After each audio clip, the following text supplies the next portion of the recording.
નમસ્કાર મિત્રો, આજે આપણે અર્થશાસ્ત્રનું પેપર જીસેટનું પેપર સોલ્વ કરશું જે 2023માં લેવામાં આવ્યું હતું. આના 1થી લઈને 50 ક્વેશ્ચન જે છે એ પહેલા પાર્ટમાં સોલ્વ કરેલા છે, તે તમે ચેનલ પર જોઈ શકો છો.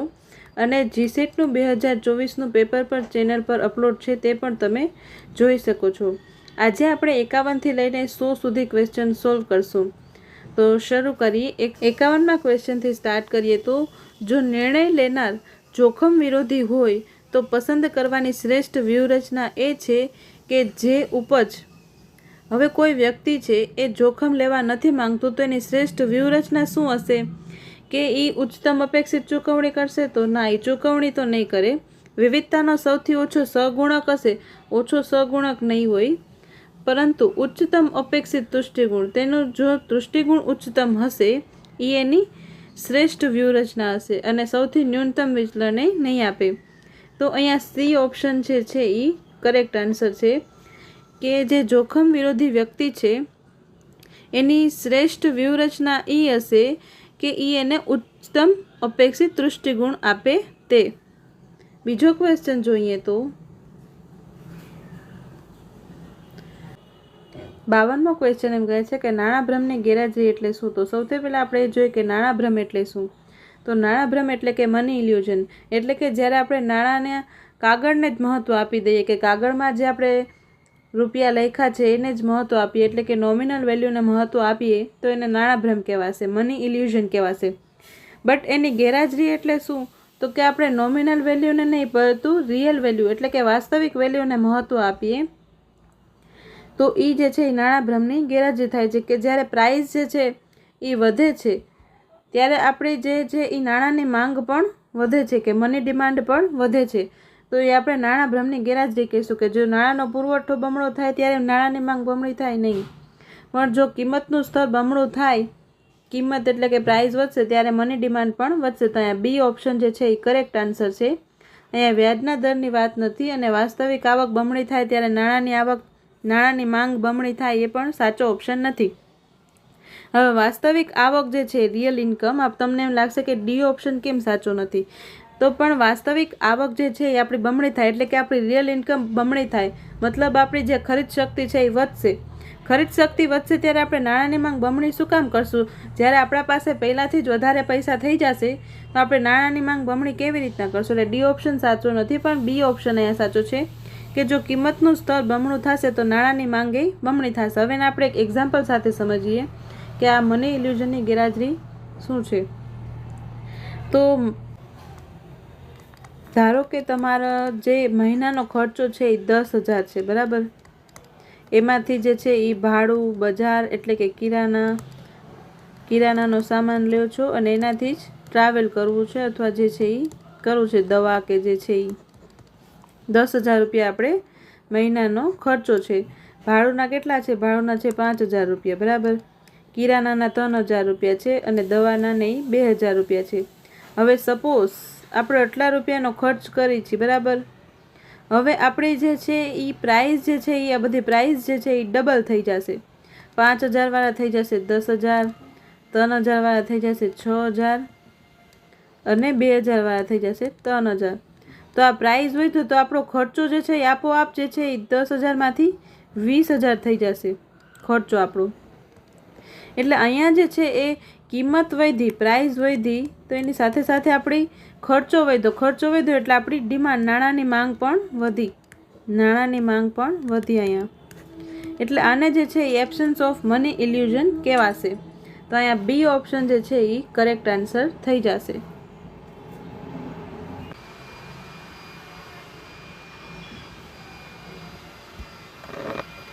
ત્રેપનમો ક્વેશ્ચન જોઈએ તો આંકડાશાસ્ત્રની મર્યાદાઓ કઈ કઈ છે? તો તે ફક્ત પરિમાણાત્મક માહિતીનો જ અભ્યાસ કરે છે, જૂથો અને સમુચ્ચયનો અભ્યાસ કરે છે, અને એક ચોક્કસ સંદર્ભમાં જ વિશ્લેષણ અર્થઘટન કરે છે, કે ઉપરના તમામ. તો અહીંયા ડી ઓપ્શન જે છે એ સાચો બની જશે, કે ઉપરના તમામ જે છે એ આંકડાશાસ્ત્રની મર્યાદા છે.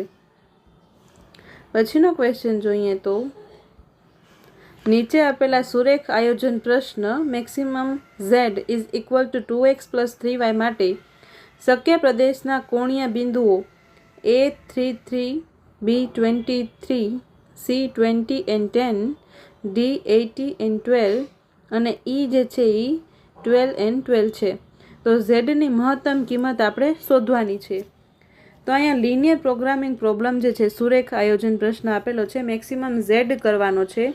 અહીંયા આપણે સૂત્ર જે છે એ આપેલું છે મેક્સિમમ ઝેડ કરવા માટે 2x + 3y. તો આ x છે એની જગ્યાએ આ પહેલી કિંમત મૂકી દો અને y જે છે એની જગ્યાએ આ બીજી કિંમત મૂકી દો. એવી રીતના પ્લસ કરીને જે જવાબ આવશે એમાંથી જે મેક્સિમમ વેલ્યુ જે છે એ આપણે કાઢવાની છે. તો આપણે સ્ટેપ બાય સ્ટેપ કરીએ આ પ્રશ્નનો જવાબ. પહેલાં જોઈએ તો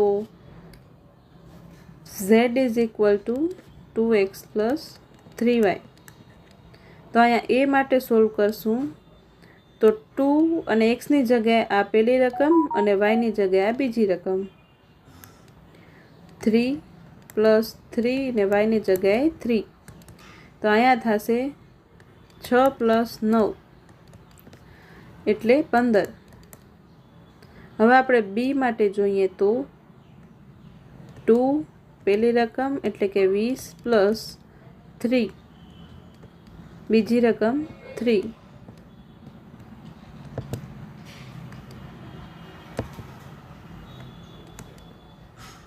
તો અહીંયા થશે 40 + 9 એટલે કે 49. હવે આપણે અહીંયા લખી લઈએ કિંમત આપણે જે મળી હતી 15. a માટે 15, b માટે 49, c માટે જોઈએ તો 20 ને પેલા ફંક્શન લખવાનું. તો 2 × 20 + 3 × 10 એટલે 40 + 30 એટલે આવશે 70. તો c ની વેલ્યુ આવી 70.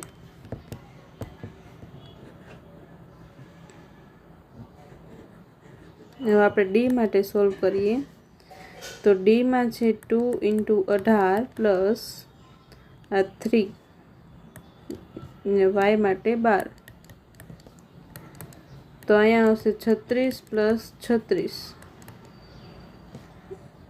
એટલે આવશે 72 72. તો d ની વેલ્યુ આવી 72.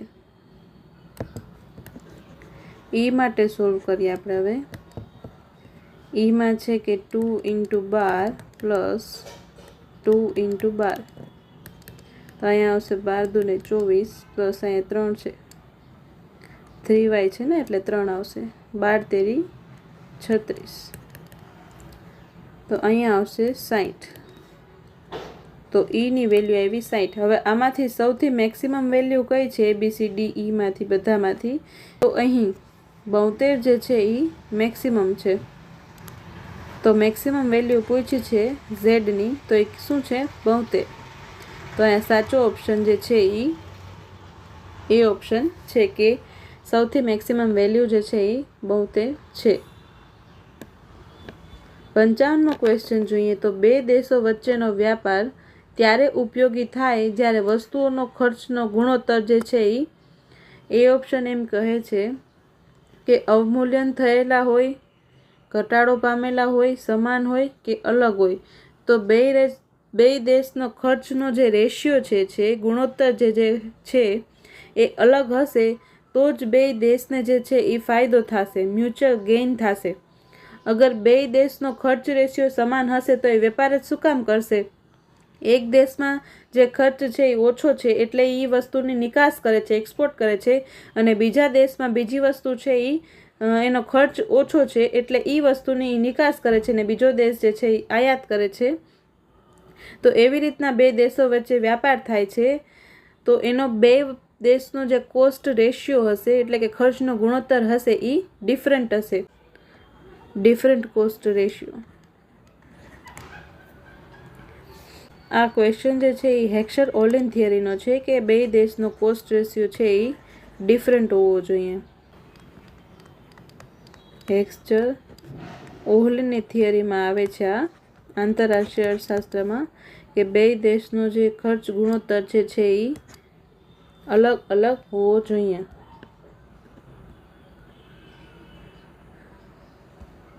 56મો ક્વેશ્ચન જોઈએ તો આડકતરા વેરા એટલે કે ઇનડાયરેક્ટ ટેક્સ જે છે એ વાંધાપાત્ર છે કારણ કે તેઓ એકત્રિત કરવા અઘરા છે. ના, એકત્રિત કરવા અઘરા નથી. પર્યાપ્ત આમદની મેળવી શકતા નથી. ના, એવું પણ નથી. ધનવાનો માટે મુશ્કેલીરૂપ છે.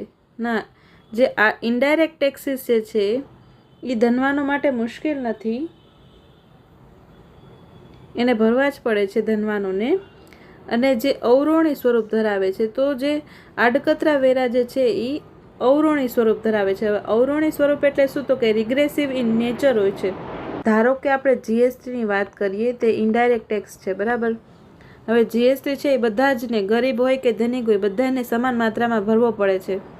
તો એ જે છે એ રિગ્રેસિવ ઇન નેચર છે, એટલે કે અવરોણી સ્વરૂપ ધરાવે છે. પ્રોગ્રેસિવ એટલે શું? પ્રોગ્રેસિવ એટલે આવક આપણી જે ઇન્કમ આપણી વધે એની સાથે સાથે આપણે જે ટેક્સ રેટ છે, જે ટેક્સ ભરવાનો એ પણ વધે, એટલે પ્રોગ્રેસિવ ટેક્સ કહેવાય. અને રિગ્રેસિવ ટેક્સ એટલે શું? તો કે આપણી આવક વધે એમ આપણે ટેક્સ ઓછો ભરવો પડતો હોય. મતલબ જે છે એ આ ઇનડાયરેક્ટ ટેક્સ જે છે, એટલે કે જીએસટી જેવા ટેક્સ જે છે એ વધારે ઇન્કમવાળા એટલે રીચ પીપલને જે ટેક્સ જે છે એ બહુ ઓછો ભરવો પડે છે. પણ આનો સૌથી વધારે બર્ડન જે છે એ પુઅર પીપલ એટલે ગરીબ લોકો ઉપર વધારે પડે છે. ઇનડાયરેક્ટ ટેક્સનો જે ભાર છે જે છે એ ગરીબ લોકો ઉપર વધારે પડે છે. એટલે આ રિગ્રેસિવ ઇન નેચર એટલે અવરોણી સ્વરૂપ જે છે એ ધરાવે છે. D option. 57મો ક્વેશ્ચન. 57મો ક્વેશ્ચન જોઈએ તો નીચેનામાંથી કઈ નીતિ દ્વારા કેન્દ્રીય બેંક અર્થતંત્રની બચત, મૂડીરોકાણ, ગ્રાહકોના ખર્ચો ઉપર અસર કરી શકે? આરબીઆઈ જે છે એ કઈ નીતિ દ્વારા જે છે એ અર્થતંત્રની બચત, મૂડીરોકાણ પર અસર કરે છે? તો એ છે નાણાકીય નીતિ, મોનેટરી પોલિસી. B option. રાજકોષીય નીતિ જે છે એ ગવર્મેન્ટ દ્વારા જે છે એ ઉપયોગમાં લેવામાં આવે છે, અને ઔદ્યોગિક નીતિ છે એ ઉદ્યોગ માટે હોય છે, અને વિદેશ નાણાકીય નીતિ એ વિદેશ માટેની નાણાકીય નીતિ છે. તો અહીંયા બી ઓપ્શન જે છે એ કરેક્ટ આન્સર છે. 58મો ક્વેશ્ચન જોઈએ તો હર્ષમેનના મત મુજબ વિકાસ શું છે? વિકાસ એ સમતુલાની વૃદ્ધિની પ્રક્રિયા છે નહીં. હર્ષમેને જે છે એ અસમતુલાની વાત કરી હતી, કે અનબેલેન્સ ગ્રોથની વાત કરી હતી. તો અસંતુલનની સાંકળની વાત કરી હતી. પ્રવેગ પ્રક્રિયા નહીં અને સતત વિકાસ પાથ પણ નહીં. તો અહીંયા બી ઓપ્શન જે છે એ કરેક્ટ આન્સર છે. હર્ષમેને જે છે એ વૃદ્ધિનું મોડલ, વિકાસને વૃદ્ધિનું મોડલ આપ્યું હતું. એમાં અનબેલેન્સ ગ્રોથની વાત કરી હતી. 1951માં જે મોડલ આપેલું છે હર્ષમેન દ્વારા, એમાં અસમતુલાની સાંકળની વાત કરવામાં આવી છે. 59મો ક્વેશ્ચન આપણે જોઈએ તો 59મો ક્વેશ્ચન એમ કહે છે કે નીચેનામાંથી શું પૃથ્વી ગ્રહ ઉપરની વહન ક્ષમતાને ઓછી કરે છે? કયો પરિબળ જે છે એ પૃથ્વીની વહન ક્ષમતાને ઓછો કરે છે? તો સંશોધનોમાં વૃદ્ધિ? ના. ભૂમિ ધોવાણમાં વૃદ્ધિ? તો અહીંયા બી ઓપ્શન જે છે એ સાચો છે, કે ભૂમિનું ધોવાણ વધારે થશે તો એ આપણી પૃથ્વી ગ્રહ ઉપરની વહન ક્ષમતાને ઓછી કરી નાખશે, એની ફળદ્રુપતા જે છે એ ઓછી થઈ જશે. ઘટેલી અસમાનતાને અને ટેકનોલોજીકલ સુધારા પણ નહીં. તો અહીંયા બી ઓપ્શન જે છે એ સાચો છે. 60મો ક્વેશ્ચન જોઈએ તો નાણાંના પુરવઠાનું સૌથી વધુ તરલ માપ કયું છે? તરલ એટલે કે લિક્વિડિટી. સૌથી વધારે લિક્વિડિટી કોની છે? તો કે M1ની સૌથી વધારે લિક્વિડિટી હોય છે. એ ઓપ્શન જે છે એ સાચો છે. તરલ એટલે કે શું? જેને આપણે સરળતાથી કેશમાં કન્વર્ટ કરી શકીએ, કેશમાં રૂપાંતરિત કરી શકીએ, રોકડમાં, એને આપણે તરલ કહેશું. તો અહીંયા એ ઓપ્શન જે છે એ સાચો છે. 61મો ક્વેશ્ચન જોઈએ તો ખાલી જગ્યાના સિદ્ધાંતોનો ઉપયોગ કરીને ગેમ થિયરીમાં પે ઓફ મેટ્રિક્સનું કદ જે છે એ ઘટાડી શકાય છે. તો રમતમાં અણગમો, પરિભ્રમણનો ઘટાડો, પ્રભુત્વ અને રમત ટ્રાન્સપોઝ. તો અહીંયા પ્રભુત્વ જે છે એ સાચો જવાબ છે, કે પ્રભુત્વનો સિદ્ધાંત એટલે કે ડોમિનન્સ. પ્રભુત્વનો સિદ્ધાંતનો ઉપયોગ કરીને આપણે ગેમ થિયરીમાં પે ઓફ મેટ્રિક્સ જે છે એનું કદ ઘટાડી શકાય છે, કે ડોમિનન્સ માટે એક આઉટકમ જે બેટર હોય એ એને જ ફોલો કરે છે. પછી તેમાં નાશ ઇક્વિલિબ્રિયમ નહીં હોય, કે બીજો પ્લેયર ગમે તે એની સ્ટ્રેટેજી રાખે પણ પહેલો પ્લેયર જે ડોમિનન્ટ સ્ટ્રેટજી ધરાવે છે એટલે પ્રભુત્વ ધરાવે છે એ પોતાની સ્ટ્રેટજીને જ મહત્ત્વ આપશે, બીજાની સ્ટ્રેટજીને એ જોશે નહીં.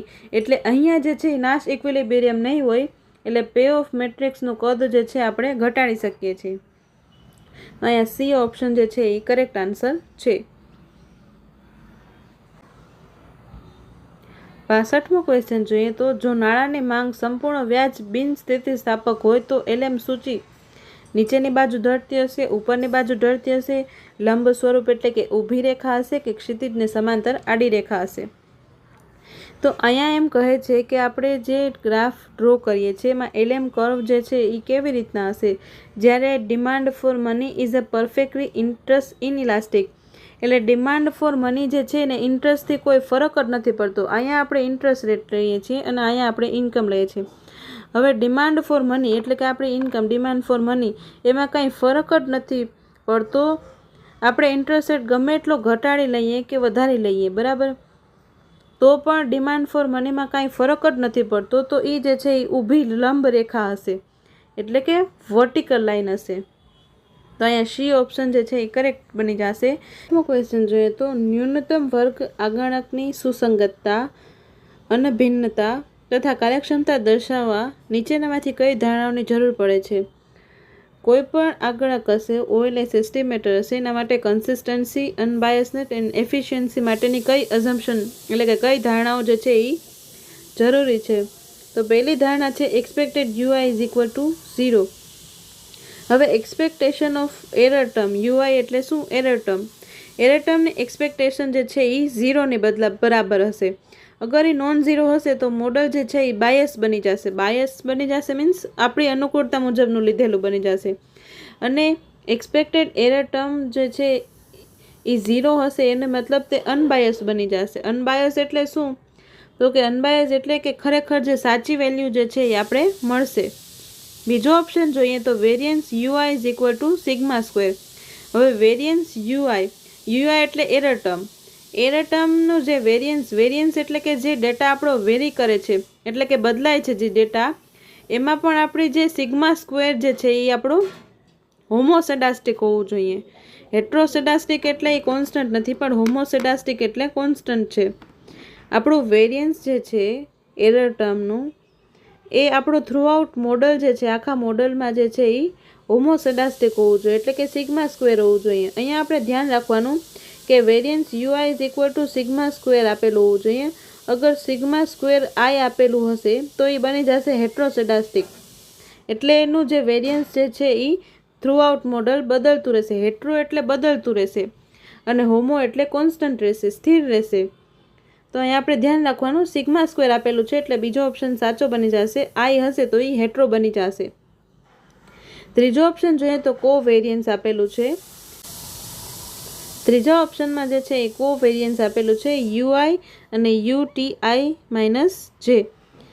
તો એ જે કોવેરિયન્સ છે મતલબ ઓટો કોરિલેશન આપણા મોડલમાં ના હોવું જોઈએ કે એરર ટર્મ જે છે એ ડિફરન્ટ મોડલ્સમાં જોડાયેલી ના હોવી જોઈએ. ઓટો કોરિલેશનનો મતલબ એમ છે કે એરર ટર્મ જે છે એ ડિફરન્ટ મોડલમાં જે છે એકબીજા સાથે જોડાયેલી ના હોવી જોઈએ. કોવેરિયન્સ ઇઝ ઇક્વલ ટુ 0 હોવું જોઈએ. અગર જો એ 0 નહીં હોય તો કોવેરિયન્સ હશે, ઓટો કોરિલેશન હશે તો આપણે મોડલ જે છે એ આપણે સાચું રિઝલ્ટ નહીં આપે. ચોથો ઓપ્શન જોઈએ તો ચોથો ઓપ્શન એમ કહે છે કે યુટી ઇન્ટરસેક્શન એન 0 અને સિગ્મા સ્ક્વેર, એટલે આ જે છે એ નોર્માલિટી દર્શાવે છે. Normality of error term. Normality of error term જે છે એ હાઇપોથેસિસ ટેસ્ટિંગ અને કોન્ફિડન્સ ઇન્ટરવલમાં વપરાય છે. અહીંયા એ સ્ટ્રિક્ટલી રિસ્ટ્રિક્શન નથી, ધારણાઓમાં આપેલું હોતું નથી, એટલે ફોર્થ ઓપ્શન નહીં આવે. નોર્માલિટી જરૂરી નથી ઓએલએફ અઝમ્પશનમાં, એટલે ફોર્થ ઓપ્શન નથી. તો 1, 2 ને 3 ઓપ્શન જે છે એ કરેક્ટ છે, એટલે સી અહીંયા કરેક્ટ ઓપ્શન બની જશે. 64મો ક્વેશ્ચન એમ કહે છે કે એક સુરેખ આયોજન પ્રશ્નમાં હેતુલક્ષી વિધેય હંમેશા સુરેખ આયોજન છે, બરાબર, તો એની હેતુલક્ષી વિધેય હંમેશા કેવું હશે? સુરેખ જ હશે, એટલે લિનિયર હશે. તો અહીંયા સી ઓપ્શન જે છે એ કરેક્ટ આન્સર છે. 65મો ક્વેશ્ચન એમ કહે છે કે જે બજારમાં ચલણની ખરીદી અને વેચાણ દ્વારા કિંમત નિર્ધારિત થાય તેને શું કહેવાય? આંતરરાષ્ટ્રીય બોન્ડ બજાર, આંતરરાષ્ટ્રીય મૂડી બજાર કે વિદેશી ચલણ બજાર? વિદેશી ચલણ બજાર છે એમાં ચલણની ખરીદી ને વેચાણ જે છે એ થાય છે, યુરો ચલણ બજાર પર નહીં. તો અહીંયા સી ઓપ્શન જે છે એ કરેક્ટ આન્સર છે. ફોરેન એક્સચેન્જ માર્કેટ, વિદેશી ચલણ બજાર. આગળનો ક્વેશ્ચન જોઈએ તો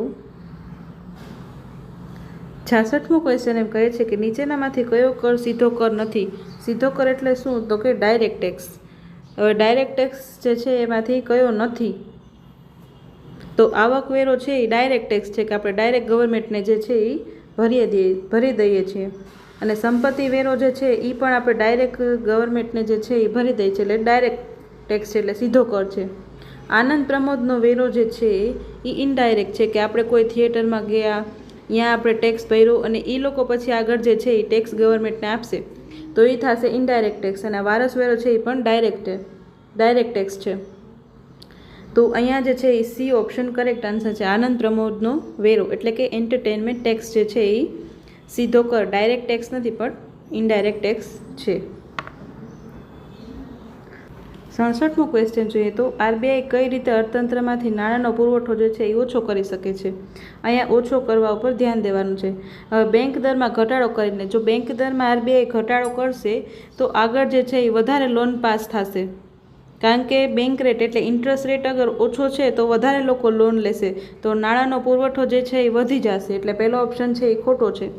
પછી મુક્ત બજારમાંથી જામીનગીરીઓ ખરીદીને, તો આરબીઆઈ જ્યારે જામીનગીરીઓ ખરીદશે ત્યારે બદલામાં શું આપશે? રૂપિયા આપશે, એટલે નાણાંનો પુરવઠો પાછો વધી ગયો, તો બી ઓપ્શન પણ નહીં આવે. પછી ત્રીજો ઓપ્શન એમ છે કે રેપો દરમાં ઘટાડો કરીને, રેપો દરમાં ઘટાડો કરશે આરબીઆઈ, બરાબર, તો પણ આગળ જતાં એ ઇન્વેસ્ટમેન્ટ માટે વધારે લોકો જે છે એ પૈસા ઉપાડશે, કારણ કે ઇન્ટરેસ્ટ રેટ ઓછો છે એટલે લોન વધારે લેશે, તો અહીંયા પણ નાણાંનો પુરવઠો વધી જશે, એટલે સી ઓપ્શન પણ નહીં આવે. બટ ચોથો ઓપ્શન એમ કહે છે કે સીઆરઆરમાં વધારો કરીને. હવે આ સીઆરઆરમાં વધારો કરીને જે છે એ આરબીઆઈ શું કરશે કે આરબીઆઈ પાસે કે સીઆરઆર એટલે શું? તો કે કેશ રિઝર્વ રેશિયો.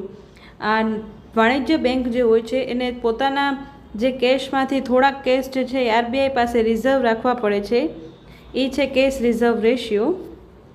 એ અગર આરબીઆઈ વધારે નાખશે તો બેંક જે છે એ આગળ લોન ઓછી પાસ કરી શકશે, એટલે અહીંયા નાણાંનો પુરવઠો જે છે એ ઓછો થઈ શકશે. તો અહીંયા જે ડી ઓપ્શન જે છે એ કરેક્ટ છે કે નાણાંના પુરવઠાનો ઘટાડો કરવા માટે આપણે જે છે એ સીઆરઆરમાં વધારો કરશું, કેશ રિઝર્વ રેશિયોમાં.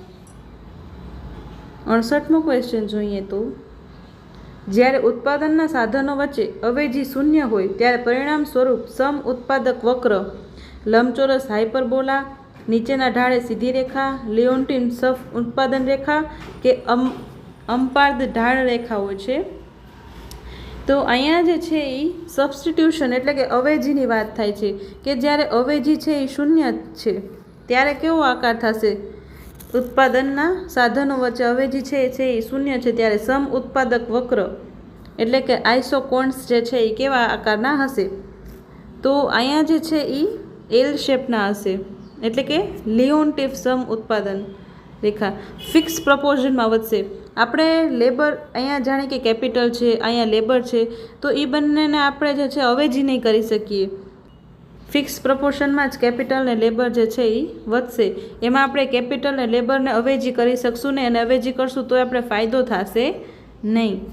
તો અહીંયા જે છે એ સી ઓપ્શન કરેક્ટ છે કે લિયોન્ટિફ સમ ઉત્પાદન રેખા. 69મો ક્વેશ્ચન એમ કહે છે કે વીમાની પોલિસી ખરીદ્યા પછી ધૂમ્રપાનમાં વધારો એ જોખમનો અણગમો, માહિતીનો અભાવ, બજારની પસંદગી કે નૈતિક જોખમ? તો એ જે છે એ નૈતિક જોખમ કહેવાય છે ને, એટલે કે મોરલ હેઝાર્ડ. આપણે કોઈ પણ વીમો ખરીદીએ છીએ પછી આપણું વર્તન જે છે એ બદલાઈ જાય છે. મતલબ આપણે કોઈ કારનું ઇન્સ્યોરન્સ કરાયું છે, પછી આપણે કારને જેવી રીતે ફાવે એવી રીતે ચલાવીએ છીએ અને કોઈ પણ ટેન્શન લીધા વગર જે છે એ આપણે ઇન્સ્યોરન્સના પૈસાથી એ જે છે એ ખર્ચો કે આપણે જે આવશે એ કવર કરી લઈશું એમ જાણીને આપણે જે કાર્ય કરીએ છીએ એને નૈતિક જોખમ કહેવાય છે, એટલે કે મોરલ હેઝાર્ડ કહેવાય છે.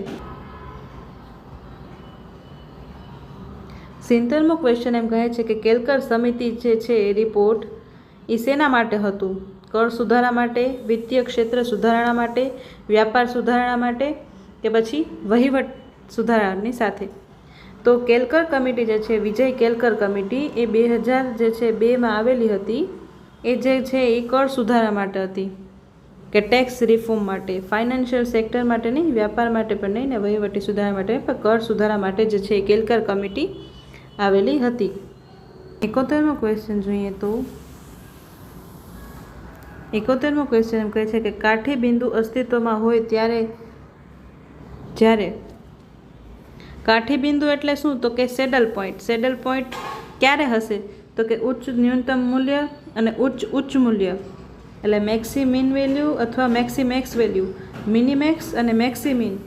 તો અહીંયા જે છે એ બી ઓપ્શન જે છે એ સાચો છે કે ન્યૂનતમ ઉચ્ચ મૂલ્ય અને ઉચ્ચ ન્યૂનતમ મૂલ્ય, બી ઓપ્શન. ત્યારે આપણે સેડલ પોઈન્ટ જે છે એ મળશે, એટલે કે કાઠી બિંદુ મળશે, બી ઓપ્શન.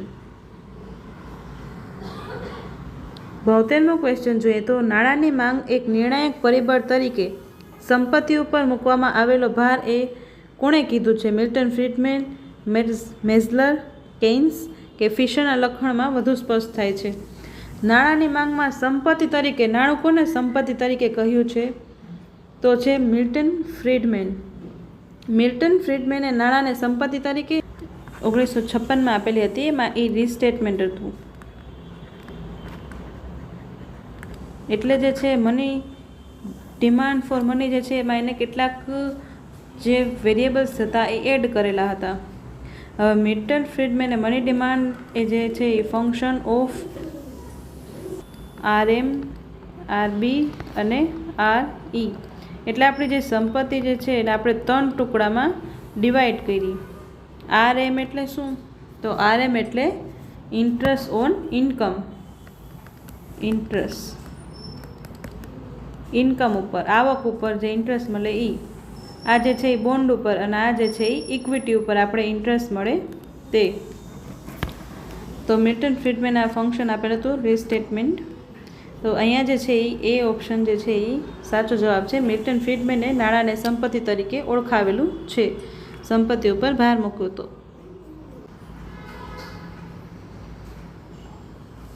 73મો ક્વેશ્ચન જોઈએ તો જો વિષમ વિચરણનો પ્રશ્ન એક નિયત સંબંધ મોડેલમાં હાજર હોય અને તેને અવગણવામાં આવે તો ન્યૂનતમ વર્ગ આગણક માટે તેનું શું પરિણામ આવશે?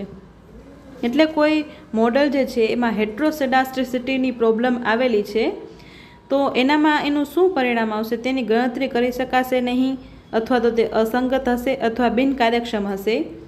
તો અગર હેટ્રોસેડાસ્ટ્રિસિટી, આપણે કોઈ રિગ્રેશન મોડલ બનાવ્યું બરાબર, અને એમાં હેટ્રોસેડાસ્ટ્રિસિટીની પ્રોબ્લેમ આવી. હેટ્રોસેડાસ્ટિસિટી એટલે શું? તો કે જે વેરિયન્સ અમે તમને સમજાવેલું હતું કે જે વેરિયન્સ છે બરાબર એ સ્થિર હોય થ્રુ આઉટ મોડલ, તો એ કહેવાશે હોમોસેડાસ્ટિક. એટલે એ કોઈ પ્રોબ્લેમ નથી. હોમો હશે તો કોઈ પ્રોબ્લેમ નથી, બટ હેટ્રો હશે એટલે વેરિયન્સ જે છે એ બદલતું રહેશે, અલગ હશે તો એ પ્રોબ્લેમ બનશે. અને એ અલગ રહેશે તો એ શું રિઝલ્ટ આપશે આમાંથી એ કેલ્ક્યુલેટ નહીં કરી શકાય. તે ઇનકન્સિસ્ટન્ટ હશે કે ઇનએફિશિયન્ટ હશે. તો એ જે છે એ ઇનએફિશિયન્ટ જે છે એ હશે, એટલે બિનકાર્યક્ષમ મોડલ બની જશે. અગર આપણે મોડલમાં હેટ્રોસેડાસ્ટિસિટી હશે તો એ આપણું મોડલ જે રિગ્રેશન મોડલ જે છે એ બિનકાર્યક્ષમ એટલે કે ઇનએફિશિયન્ટ જે છે એ બની જશે. તો અહીંયા જે છે એ સી ઓપ્શન સાચો જવાબ છે.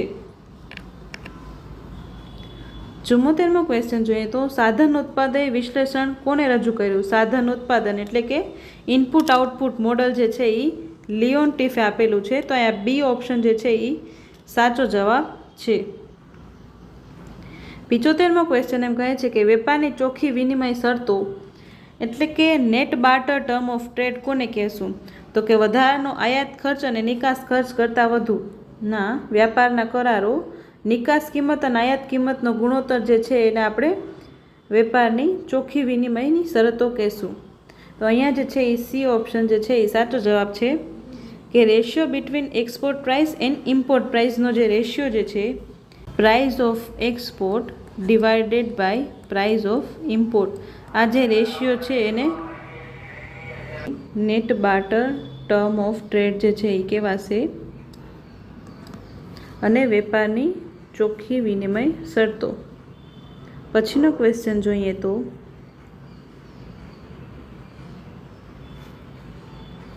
પછીનો ક્વેશ્ચન એમ કહે છે કે પરંપરાગત રીતે ભારતમાં રાજ્યોને અપાતી કેન્દ્રીય નાણાકીય મદદ એ કોના આધારે અપાય છે? તો કે રાજ્યના કર અંગેના પ્રયત્નો દ્વારા એને અપાય છે, કે રાજ્યોની મહેસૂલ વસૂલી, કે વસ્તી કર અંગેના પ્રયત્નો અને રાજ્યના વિશિષ્ટ પ્રશ્નો એના આધારે અપાય છે, કે રાજ્યોને નાણાકીય સહાય માટેની માંગના આધારે. તો અહીંયા જે છે એ સી ઓપ્શન જે છે એ સાચો જવાબ છે, કે વસ્તી કર અંગેના કેટલા પ્રયત્નો કરે છે રાજ્ય અને રાજ્યના કેટલાક વિશિષ્ટ પ્રશ્નો છે એના આધારે એને જે છે કેન્દ્રીય નાણાકીય મદદ કરવામાં આવે છે. તો સી ઓપ્શન જે છે એ સાચો જવાબ છે. 77મો ક્વેશ્ચન એમ કહે છે કે વિનિમય હેતુ માટેની નાણાંની માંગ માત્ર આવક નહીં પરંતુ વ્યાજ ઉપર પણ આધાર રાખે છે. આવું મંતવ્ય કોનું છે? કે transaction demand for money is not only the function of income but also interest rate. Keynes જે છે એને એમ કહ્યું છે કે નાણાંનો માંગ જે છે એ વ્યાજ ઉપર નિર્ભર નથી, પરંતુ આગળ એક મોડલ આવ્યું બોમલ અને ટોબિનનું મોડલ, જેણે કીધું કે ના, નાણાંની માંગ જે છે એ વ્યાજ ઉપર પણ આધાર રાખે છે. તો અહીંયા જે છે એ ઓપ્શન સાચો જવાબ બની જશે, કે બોમલ અને ટોબિન.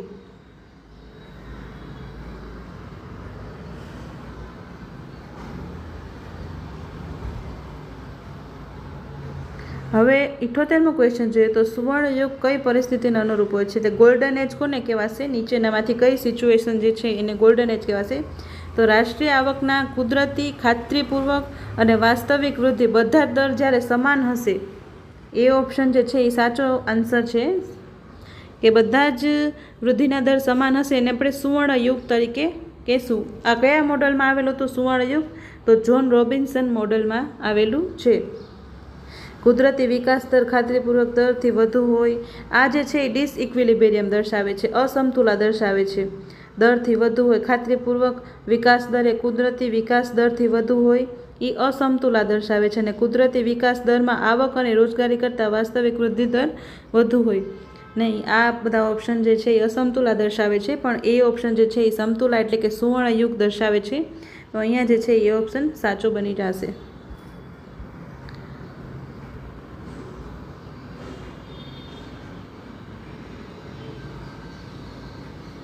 79 ક્વેશ્ચન એમ કહે છે કે કોઝનો પ્રમેય દાવો કરે છે કે બજાર અપૂર્ણતાઓને દૂર કરવામાં રાજ્યની નિષ્ફળતાને કારણે પર્યાવરણીય અપૂરતાઓ ઉપસ્થિત થાય છે.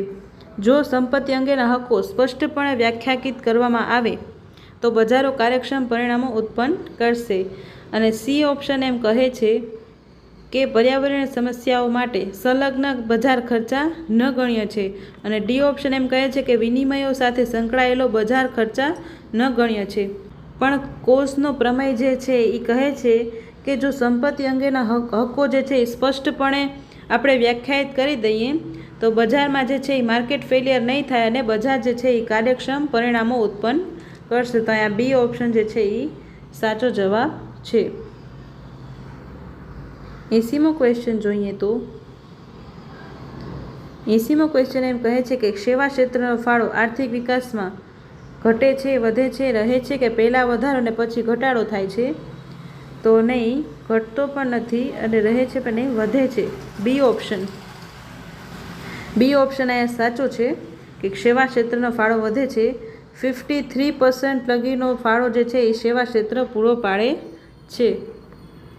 હવે 81મો ક્વેશ્ચન જોઈએ તો પૂર્ણ હરીફાઈવાળા બજારમાં પેઢી કિંમત સ્વીકારે અને ઉદ્યોગે કિંમત સ્વીકારે, કે પેઢી કિંમત સ્વીકારે અને ઉદ્યોગ છે એ કિંમત આપે. તો પૂર્ણ હરીફાઈ એટલે કે પરફેક્ટલી કોમ્પિટેટિવ માર્કેટ હશે ત્યારે પેઢી જે છે એ કિંમત સ્વીકારશે અને ઉદ્યોગ જે છે એ એને કિંમત આપશે. તો અહીંયા બી ઓપ્શન જે છે એ સાચો છે. બંને પેઢી અને ઉદ્યોગ કિંમત નક્કી નહીં કરે અને જે છે એ કિંમત જે છે એ અનિર્ણિત પણ નહીં રહે. તો અહીંયા બી ઓપ્શન જે છે એ સાચો જવાબ છે. 82મો ક્વેશ્ચન જોઈએ તો ગુણક અને ગતિવર્ધન વચ્ચેની આંતરક્રિયા નિયમિત ચક્રીય માંગ તરફ દોરી જાય છે. એ કોણે કહ્યું છે? કોની જે છે એ બિઝનેસ સાયકલમાં આવું કીધું છે કે ગુણક અને ગતિવર્ધક બે જે છે એ આંતરક્રિયા કરીને ચક્રીય માંગ તરફ દોરી જાય છે. તો અહીંયા જે છે એ સેમ્યુઅલ્સન મોડલ જે છે એમાં એવું કહેવામાં આવ્યું છે, એમાં જે છે એ મલ્ટીપ્લાયર અને એક્સેલરેટર દ્વારા જે છે એ સાયકલ રેગ્યુલેટ થાય છે. ડી ઓપ્શન સાચો છે. પછીનો ક્વેશ્ચન જોઈએ તો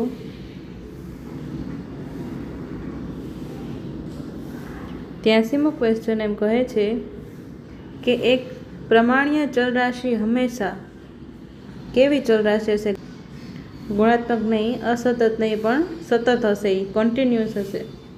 કોઈ બી એક નોર્મલ વેરિયેબલ જે છે એ કન્ટિન્યુઅસ હશે, સતત હશે. તો અહીંયા જે છે એ સી ઓપ્શન સાચો જવાબ છે. 84મો ક્વેશ્ચન જોઈએ તો ગુણોત્તર શ્રેણીમાં બે પાસપાસેના આંકડાઓ એક્સ અને વાય વચ્ચે કયા પ્રકારનો સંબંધ હોય છે? ગુણોત્તર શ્રેણીમાં એક્સ અને વાય વચ્ચેનો સંબંધ જીઓમેટ્રિક પ્રોગ્રેશનમાં બધી જ ટર્મ જે છે એ એક ટર્મ પછીથી મલ્ટીપ્લાય થાય છે. એટલે કે પહેલાંની એક ટર્મ પછી ફિક્સ નંબરથી જે છે એ મલ્ટીપ્લાય થાય છે. જો એક્સ એ નંબર છે સિરીઝમાં અને વાય જે છે એ કોન્ઝિક્યુટિવ નંબર છે, તો વાય પ્રાપ્ત કરી શકાય એક્સને મલ્ટીપ્લાય કરીને, અને એક કોન્સ્ટન્ટ સાથે મલ્ટીપ્લાય કરવાનું હોય. એટલે અહીંયા જે છે એ મલ્ટિપ્લિકેશનવાળું હશે, પ્લસવાળું નહીં હોય. તો y is equal to a into x, એટલે કોન્સ્ટન્ટ સાથે મલ્ટીપ્લાય. એટલે અહીંયા એ જે છે એ કોન્સ્ટન્ટ છે અને એક સાથે મલ્ટીપ્લાય થાય છે, અને અહીંયા એવી રીતે આપણે વાયને પ્રાપ્ત કરી શકશું ગુણોત્તર શ્રેણીમાં. તો અહીંયા જે છે એ બી ઓપ્શન સાચો જવાબ છે. 85મો ક્વેશ્ચન જોઈએ તો ઉત્તરાયણનું બિલ જારી કોણ કરશે? એટલે કે bill of lading is issue by shipping company, આપતકારનો એજન્ટ, શિપનો કેપ્ટન, કસ્ટમ ઓફિસર પણ નહીં. તો અહીંયા જે છે એ સી ઓપ્શન સાચો છે. 86મો ક્વેશ્ચન જોઈએ તો ખોરાક અને ખાતરો પરની સબસિડી છે એ કેવા ખર્ચ છે? મૂડી ખર્ચ છે, કેન્દ્રીય ખર્ચ છે, યોજના ખર્ચ છે કે મહેસૂલ ખર્ચ છે? ખોરાક અને ખાતરો પર સબસિડી છે એ મહેસૂલ ખર્ચમાં સમાવેશ થાય છે એનો, કે રેવન્યુ એક્સપેન્ડિચરમાં આવે છે. એટલે કે રેવન્યુ એક્સપેન્ડિચર શું? એટલે કે એવો ખર્ચ કે જે આપણે વારંવાર કરવો પડતો હોય, વારંવાર જે ખર્ચ કરવો પડતો હોય એને રેવન્યુ ખર્ચ એટલે કે મહેસૂલ ખર્ચ કહેવાય છે. યોજના ખર્ચ નહીં આવે, આ કેન્દ્રીય ખર્ચ નહીં આવે. અને મૂડી ખર્ચ, મૂડી ખર્ચ એટલે કે મૂડી કેપિટલ ઉપર આપણે જે ખર્ચ કરીએ છીએ, કેપિટલ એક્સપેન્ડિચર, એ લોંગ ટર્મ માટે સરકાર કરે છે, એને કેપિટલ એક્સપેન્ડિચર કહેશું. અને રેવન્યુ એક્સપેન્ડિચર જે છે એ મહિને અથવા તો વર્ષે સરકારને જે છે એ કરવું પડે છે. જે સબસિડી જે છે એ સરકાર મહિને પૂરી પાડે છે, એટલે એ જે છે એ રેવન્યુ એક્સપેન્ડિચરમાં આવશે. 87મો ક્વેશ્ચન જોઈએ તો નીચેનામાંથી મ્યુચ્યુઅલ ફંડની લાક્ષણિકતા નથી ગોતવાનું છે આપણે. તો એકરૂપ રોકાણ પ્રક્રિયા, તો રોકાણ તો કરી શકીએ છીએ આપણે એમાં. સારી ફંડ વ્યવસ્થા, વ્યાજ દરોમાં વૈવિધ્યતા, બેન્ચમાર્ક કરતાં તફાવતો પણ એની લાક્ષણિકતા છે, પણ વ્યાજ દરોમાં વિવિધતા એ જે છે એની લાક્ષણિકતા નથી. તો અહીંયા સી ઓપ્શન જે છે એ જવાબ બની જશે કે મ્યુચ્યુઅલ ફંડ છે એ વ્યાજ દરોમાં વૈવિધ્યતા જોવા મળતી નથી. 88મો ક્વેશ્ચન જોઈએ તો પ્રોફેસર મીડ 88મો ક્વેશ્ચન એમ કહે છે કે પ્રોફેસર મીડના નિર્ણાયક વૃદ્ધિ દરને એટલે કે ક્રિટિકલ ગ્રોથ રેટ જે છે એ કયો છે આમાંથી? તો કે મૂડીનો જથ્થો એ ઉત્પાદનના વૃદ્ધિના જથ્થાને બરાબર હોય તો એ જે છે એ નિર્ણાયક બનશે. તો અહીંયા જે છે એ ઓપ્શન સાચો જવાબ છે. બચતનો અને વૃદ્ધિનો, ઉત્પાદન વૃદ્ધિનો નહીં, અને વપરાશ અને ઉત્પાદન વૃદ્ધિ નહીં, ને વસ્તી વૃદ્ધિ અને ઉત્પાદન પણ નહીં, પરંતુ જે છે એ મૂડીનો જથ્થો એટલે કે કેપિટલ સ્ટોક અને પ્રોડક્શન એટલે કે કેપિટલ સ્ટોક જે છે મૂડીનો જથ્થો એ બરાબર હોવો જોઈએ ઉત્પાદનની વૃદ્ધિ સાથે. આ જે છે એ મીડ મોડલનું સૂત્ર છે, મેઇન ઇક્વેશન.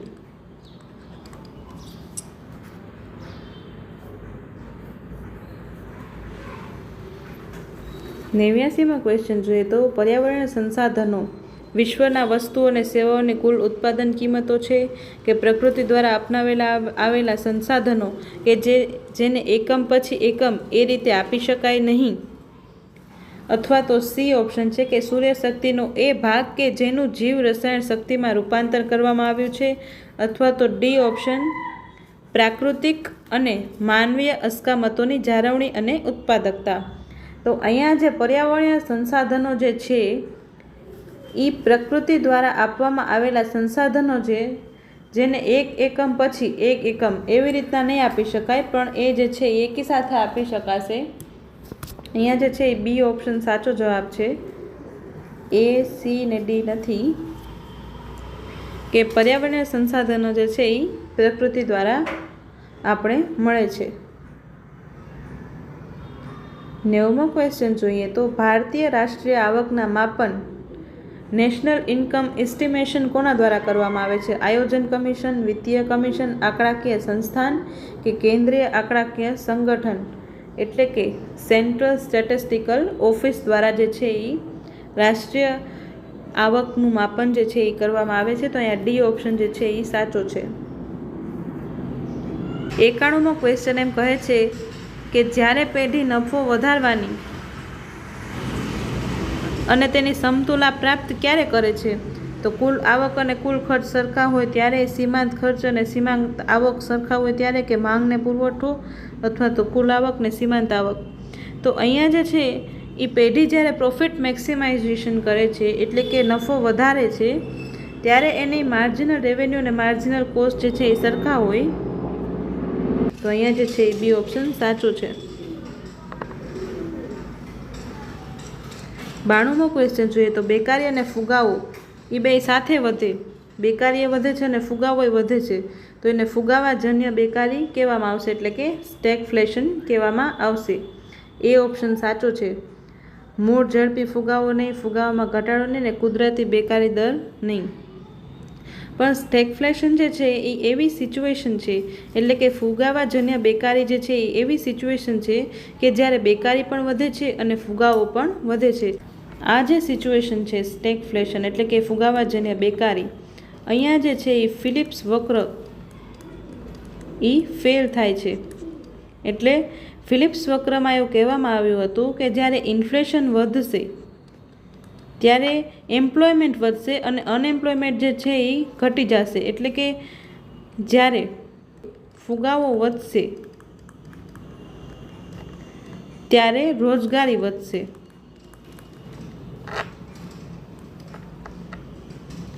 ફુગાવો વધશે ત્યારે શું થશે? ત્યારે રોજગારી વધશે અને બેરોજગારી જે છે એ બેકારી જે છે એ ઘટશે. પરંતુ જ્યારે 1929ની મહામંદી આવી ત્યારે ફુગાવો પણ વધ્યો અને બેકારી પણ વધી.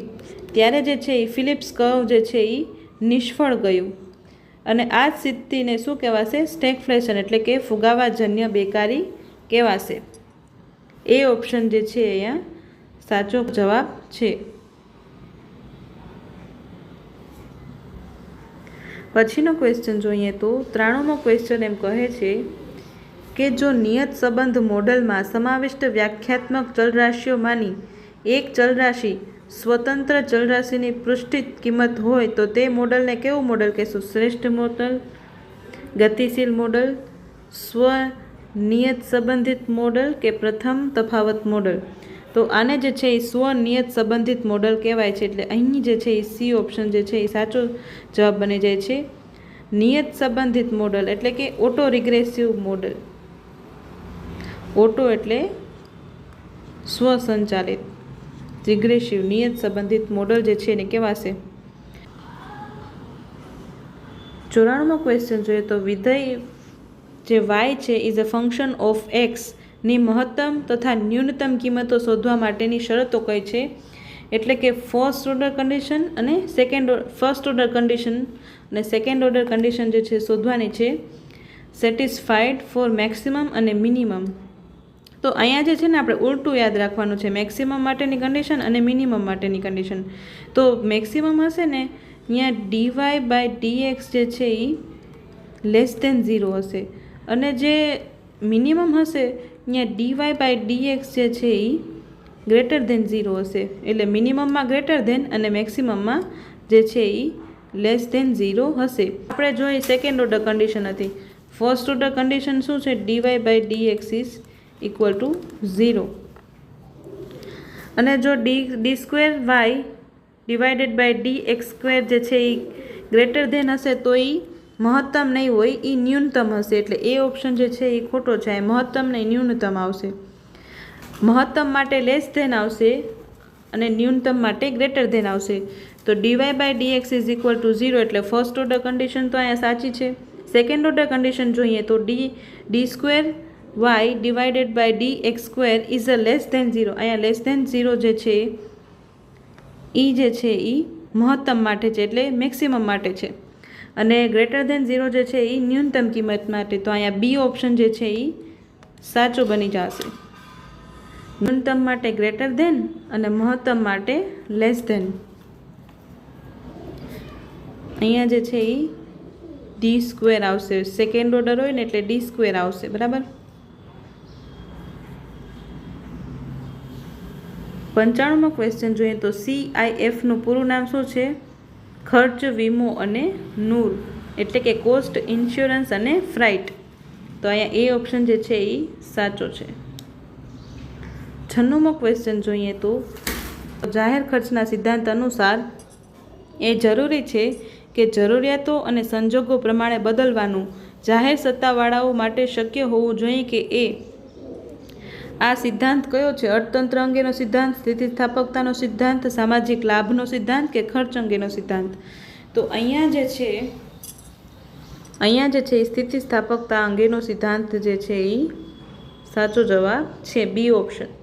એટલે કે જાહેર ખર્ચના સિદ્ધાંતમાં જરૂરિયાતો અને સંજોગો પ્રમાણે બદલવાનો આપણી જે સિસ્ટમ છે, બરાબર, એમાં એવી રીતના હોવું જોઈએ કે જરૂરિયાતો અને સંજોગો પ્રમાણે આપણી સિસ્ટમ જાહેર સત્તાને આપણે બદલી શકીએ અથવા જાહેર ખર્ચના સિદ્ધાંતમાં બદલાવ કરી શકીએ. તો એ જે છે એ ઇલાસ્ટિસિટી એટલે એને સ્થિતિસ્થાપકતા અંગેનો સિદ્ધાંત કહેવાશે. 97મો ક્વેશ્ચન જોઈએ તો 1958માં FEDAI, હવે ફેડાઈ એટલે કે FEDAIનું ફૂલ ફોર્મ શું છે? તો કે foreign exchange dealer association India. બરાબર. એની સ્થાપના શેના તરીકે થઈ હતી? તો તમામ બેંકોના સંગઠન તરીકે તમામ બેંકોના સંગઠન તરીકે નહીં, પણ દરેક અધિકૃત ડીલર્સ એજન્ટના સંગઠન તરીકે. એટલે બી ઓપ્શન જે છે એ સાચો જવાબ છે. નિકાસ નહીં અને આયાત પણ નહીં. તો અહીંયા જે છે એ દરેક અધિકૃત ડીલર્સ માટે સંગઠન તરીકે. 98મો ક્વેશ્ચન જોઈએ તો વિકાસ આયોજન પર લાગુ 2 ગેપ થિયરીનો સંદર્ભ. એટલે આ 2 ગેપ છે એ કયા 2 ગેપ છે? ફુગાવાજન્ય અંતર અને રોકાણ તફાવત, બચત અંતર અને મંદીયુક્ત તફાવત. ના, બચત અવરોધ અને રોકાણ અવરોધ પણ નથી, પરંતુ બચત અવરોધ અને મૂળ વિદેશી મુદ્રા અવરોધ જે છે એ સાચો જવાબ છે. એ 2 ગેપની વાત કરવામાં આવે છે. એ સેવિંગનો અવરોધ અને વિદેશી મુદ્રાનો અવરોધ, ફોરેન એક્સચેન્જ કોન્સ્ટન્ટની વાત જે છે એ કરવામાં આવી છે કે આ 2 જે છે ગેપ, એના લીધે આર્થિક વિકાસ ઉપર અસર પડે છે. 99મો ક્વેશ્ચન જોઈએ તો મોટાભાગના વૈજ્ઞાનિકો માને છે કે છેલ્લી સદીમાં વૈશ્વિક વાતાવરણ તાપમાનમાં થયેલો વધારો નીચે દર્શાવેલી હકીકતોમાંથી કયા કારણે થયો છે? તો એ ઓપ્શન એમ કહે છે કે ફેક્ટરી અને જંગલો, ફેક્ટરી અને પાલતુ જાનવરો, ફેક્ટરી અને વાહનો. તો મોટાભાગના વૈજ્ઞાનિકો એમ કહે છે કે વૈશ્વિક વાતાવરણમાં તાપમાનમાં થયેલો વધારો એ ફેક્ટરી અને વાહનો દ્વારા જે છે એ થાય છે. એટલે સી ઓપ્શન સાચો છે. 100મો ક્વેશ્ચન જોઈએ તો ખેતી પરના કરવેરા માટે કઈ કમિટીએ ભલામણ કરી હતી? ભૂતલિંગમ, વાંછો કમિટી, રાજ કમિટી. રાજ કમિટીએ 1972માં જે છે એ ખેતી પરના કરવેરા ઉપર માહિતી આપેલી હતી. કેલકર કમિટી તો ટેક્સ રિફોર્મ માટે છે, બરાબર. અને વાંછો કમિટી જે છે એ ઇનડાયરેક્ટ ટેક્સ માટે છે. વાંછો કમિટી જે છે એ ઇનડાયરેક્ટ ટેક્સ માટે છે ને ભૂતલિંગમ કમિટી એ ટેક્સ માટેની જ છે. તો અહીંયા જે છે એ રાજ કમિટી એટલે કે સી ઓપ્શન સાચો જવાબ છે. અહીંયા જે આપણા 100 ક્વેશ્ચનો પૂરા થાય છે. અને તમારે કોઈ પણ કોન્સેપ્ટ ડિટેલમાં સમજવો હોય તો તમે કમેન્ટ કરીને જણાવી શકો છો. હું તેનો અલગથી વિડીયો બનાવી આપીશ. તો આજ માટે આટલું જ. અને keep studying, keep growing. Thank you.